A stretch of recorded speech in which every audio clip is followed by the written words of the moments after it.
नमस्कार। देश और दुनिया के तमाम राम भक्तों के लिए आज का दिन बहुत ही ऐतिहासिक रहा। अयोध्या में राम मंदिर के शिखर पर आज प्रधानमंत्री नरेंद्र मोदी के द्वारा 161 फीट ऊंचे शिखर पर धर्म ध्वज की स्थापना की गई। आपको हम बता दें कि राम मंदिर की प्राण प्रतिष्ठा 22 जनवरी 2024 को हुई थी। आज उसका निर्माण कार्य ध्वज की स्थापना के साथ पूरा हुआ।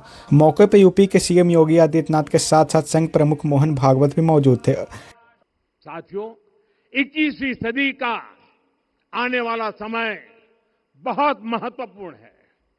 आजादी के बाद के 70 साल में भारत विश्व की 11वीं सबसे बड़ी अर्थव्यवस्था बना। 70 साल में 11वीं। लेकिन पिछले 11 साल में ही भारत विश्व की 5वीं सबसे बड़ी अर्थव्यवस्था बन चुका है। और वो दिन दूर नहीं जब भारत विश्व की तीसरी सबसे बड़ी अर्थव्यवस्था भी बन जाएगा। आने वाला समय नए अवसरों का है, नई संभावनाओं का है।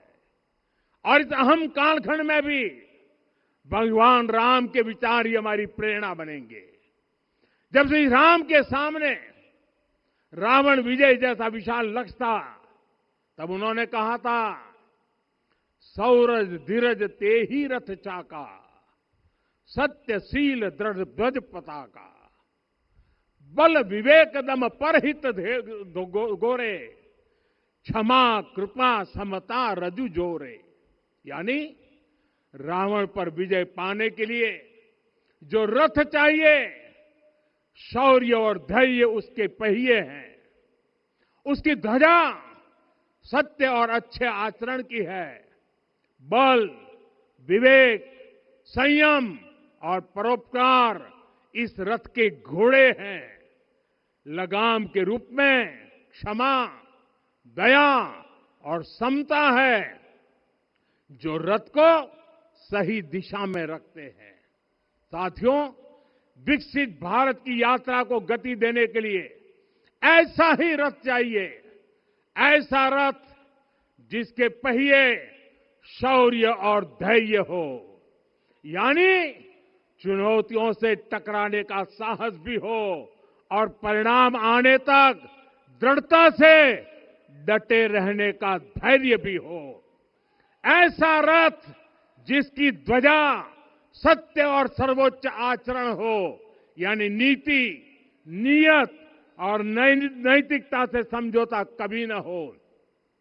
ऐसा रथ जिसके घोड़े बल विवेक संयम और परोपकार हो, यानी शक्ति भी हो, बुद्धि भी हो, अनुशासन भी हो और दूसरों के हित का भाव भी हो। ऐसा रथ जिसकी लगाम क्षमा करुणा और संभाव हो, यानी जहां सफलता का अहंकार नहीं और असफलता में भी दूसरों के प्रति सम्मान बना रहे। और इसलिए मैं आदरपूर्वक कहता हूं, ये पल कंधे से कंधा मिलाने का है, ये पल गति बढ़ाने का है।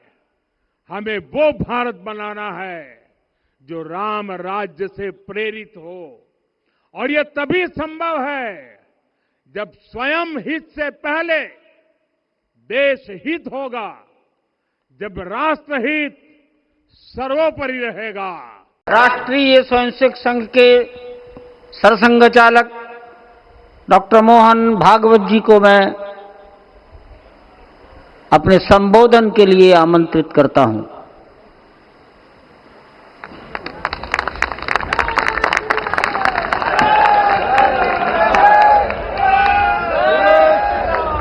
देश के सम्माननीय यशस्वी और जयस्वी प्रधानमंत्री जी आदरणीय नरेंद्र जी मोदी, हमारे उत्तर प्रदेश के सम्माननीय मुख्यमंत्री जी श्रीमान योगी जी, राज्यपाल महोदया,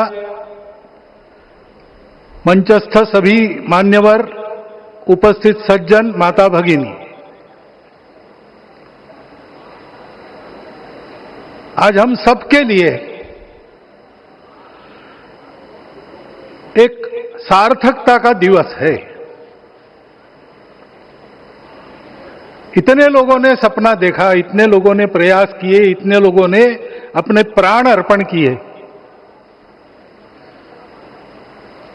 आज उनकी स्वर्गस्थ आत्मा तृप्त हुई होगी। आज वास्तव में अशोक जी को वहां शांति मिली होगी।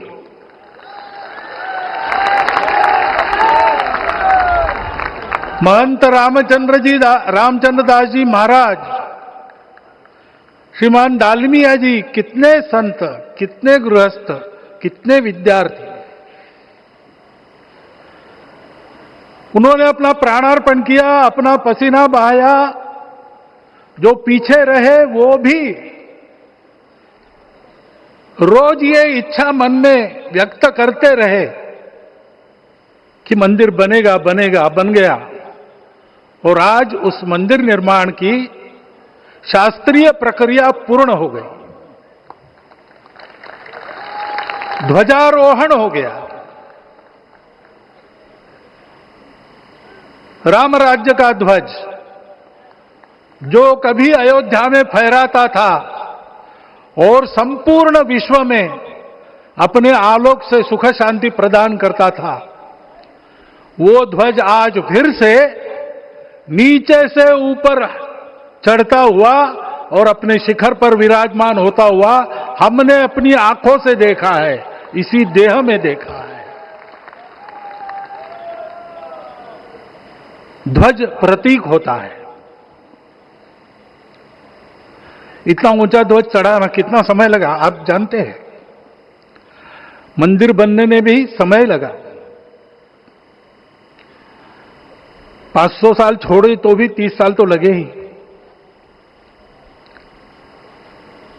उस मंदिर के रूप में हमने कुछ तत्वों को ऊपर पहुंचाया है।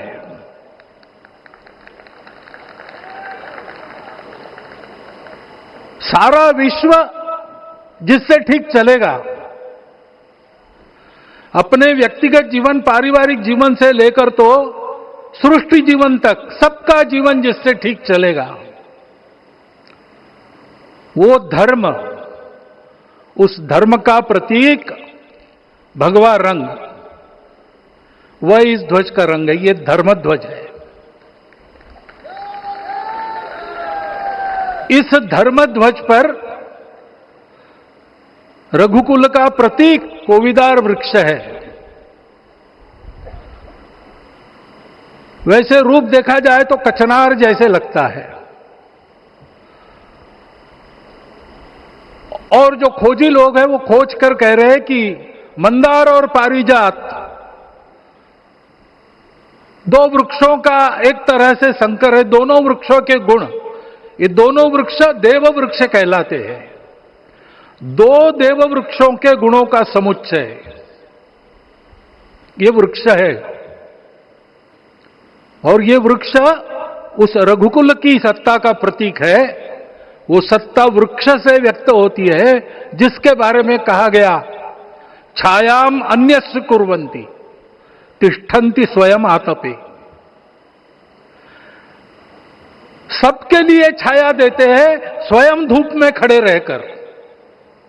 फलान्यपि परार्थाय, फल स्वयं उगाते हैं, दूसरों के लिए बांट देते हैं। वृक्षा सत्पुरुषा इव, वृक्ष सत्पुरुष होते हैं। और कचनार के गुण औषधि भी है। कचनार के वृक्ष का अन्न में भी उपयोग है। सब प्रकार से उपयोगी इस वृक्ष का प्रतीक हमने लगाया है। धर्म जीवन ऐसा जीवन होता है। और ये जीवन जीना है, उस जीवन की प्रतिष्ठा करनी है, इस जीवन का झंडा शिखर तक पहुंचाना है। चाहे जितनी प्रतिकूलता हो, चाहे जितनी कठिनाइयां हो, साधनहीनता हो, सारी दुनिया स्वार्थ में बहती होगी, लेकिन हमारा संकल्प है, सूर्य भगवान उस तेज के, उस संकल्प के प्रतीक है। उनके रथ का एक ही चक्र है। 4 चाक वाली गाड़ी यहां भी एक्सीडेंट करती है तो एक चक्र चलाना है, और रास्ता खराब भी नहीं, रास्ता है ही नहीं। अधांतर में चलो रथस्य एकम चक्रम।